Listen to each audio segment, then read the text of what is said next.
ఒక IIT student కి ఇంత నేరపూరిత ఆలోచనలు ఎలా వచ్చాయి? అసలు డ్రగ్స్ ఎలా అలవాటయ్యాయి? అతని దగ్గర ఉన్న హార్డ్ డిస్క్లో ఏముంది? 3 రోజుల పోలీసుల విచారణలో మస్తాన్ సాయి నుంచి ఎలాంటి విషయాలు రాబట్టారు? దీనికి సంబంధించిన బ్రేకింగ్స్ మనకు అందుతున్నాయి. టీవీ9 చేతిలో మస్తాన్ సాయి కన్ఫెషన్ రిపోర్ట్ ఉంది. 3 రోజుల పాటు మస్తాన్ సాయిని విచారించారు పోలీసులు. హార్డ్ డిస్క్ల గురించి పోలీసులకి వివరణ ఇచ్చినట్టుగా తెలుస్తోంది. మస్తాన్ 17 ఫోల్డర్స్ లో 6 అమ్మాయిల వీడియోలు ఉన్నట్టుగా గుర్తించారు. డ్రగ్స్ పై మాత్రం మస్తాన్ సాయి నోరు మెదపలేదు అంటున్నారు పోలీసులు.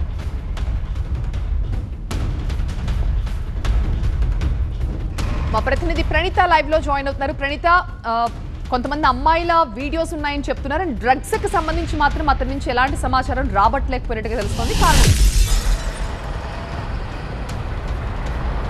మస్తాన్ సాయికి సంబంధించినటువంటి కన్ఫెషన్ రిపోర్ట్లో చాలా కీలక అంశాలు పోలీసులు ప్రస్తావించారు. దాదాపు 3 డేస్ పాటు కూడా ఆయన అదుపులోకి తీసుకొని విచారించిన తర్వాత మొత్తం హార్డ్ డిస్క్లో ఉన్నటువంటి వీడియోస్తో పాటు మొత్తం ఈ డ్రగ్స్ పార్టీస్ అన్నిటి గురించి కూడా మస్తాన్ సాయిని పోలీసులు ప్రశ్నించారు. అయితే డ్రగ్స్కి సంబంధించి మస్తాన్ సాయి ఎలాంటి ఆన్సర్స్ పోలీసులకు చెప్పనట్టుగా తెలిసింది. నార్కోటిక్ పోలీసులు అడిగినా సరే ఎలాంటి జవాబు మస్తాన్ సాయి నుండి రాలేదు. కానీ ఈ వీడియోస్కి సంబంధించి మాత్రం బయట జరుగుతున్నటువంటి ప్రచారంలో భాగంగా వందల మంది అమ్మాయిలకు సంబంధించినటువంటి వీడియోస్ లేవు, కేవలం 6 సంబంధించినటువంటి అమ్మాయిల వీడియోస్ మాత్రమే అందులో ఉన్నాయి అంటూ ఆయన పోలీసులకు చెప్పాడు. అయితే మస్తాన్ సాయి హార్డ్ డిస్క్ని మస్తాన్ సాయి కళ్ళ ముందరే పోలీసులు ఓపెన్ చేశారు. అందులో మొత్తం 17 ఫోల్డర్స్ని పోలీసులు ఐడెంటిఫై చేశారు.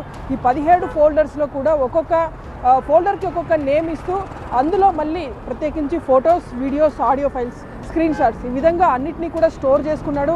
దాదాపు 2500కు పైగా ఫోటోలు ఉన్నాయి, 500కు పైగా వీడియోస్ ఉన్నాయి, అట్లాగే 700కి పైగా ఆడియో కాల్ రికార్డింగ్స్ ఇవన్నిటినీ కూడా హార్డ్ డిస్క్లో స్టోర్ చేసుకున్నటువంటి విషయాన్ని పోలీసులు ఐడెంటిఫై చేశారు. వీటన్నిటినీ గురించి కూడా మస్తాన్ సాయిని పోలీసులు ప్రశ్నించినప్పుడు అతడు మొత్తం ఈ వీడియోస్ అన్నీ కూడా కేవలం 6 మాత్రమే, తన ఎక్స్ గర్ల్ ఫ్రెండ్స్తో పాటు లావణ్య అట్లాగే తన వైఫ్, కేవలం వీరివి మాత్రమే అందులో ఉన్నాయి. అందులో చాలా వరకు కూడా కామన్గా మాట్లాడినటువంటి వాట్సాప్ వీడియో కాల్ రికార్డింగ్స్ మాత్రమే ఉన్నాయి. కొన్ని ప్రైవేట్ వీడియోస్ ఉన్నప్పటికీ అందులో కేవలం 2కి సంబంధించినటువంటి అమ్మాయిలకి మాత్రం వారికి తెలియకుండానే వీడియోస్ని రికార్డ్ చేసినట్టు మస్తాన్ సాయి పోలీసుల ముందు ఒప్పుకున్నాడు.